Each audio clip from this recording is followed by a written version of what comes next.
B'investiment ta' 5 miljun euro tnieda servizz ġdid ta' kura tad-diabete dik tal-insulin pumps li minnhom se jibbenefikaw madwar 220 pazjent.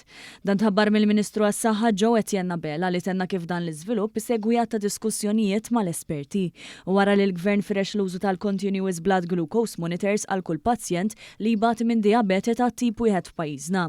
F'dan ir-rigward diġà ġew investiti madwar 4 miljun euro oħra.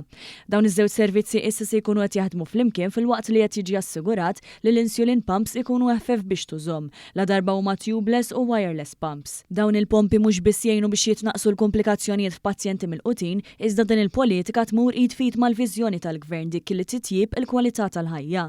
Dawk li ġibli huma persuni li għandhom id-diabete tat-tip wieħed u li għandhom età sa 18-il sena. L-ewwel fażi aħna ħanipprovdu din l-insulin pump lil dawk il-pazjenti żgħar adolescenti minn 18-il sena l-isfel.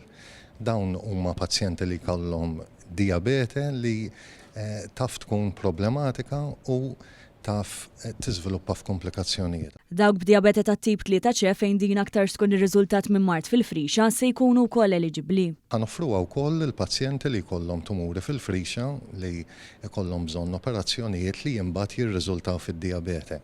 Naħsbu li dawn iż-żewġ kategoriji ta' pazjenti huwa tajjeb ħafna li nibdew bihom. Minn barrek dawn il-pazjenti kif ukoll il-familji tagħhom se jirċievu mill-inqas 3 sigħat ta' taħriġ biex ikunu jistgħu ħadmu dawn ir-riżorsi ħalli l-pazjent u qrabatu jgħixu ħajja normali.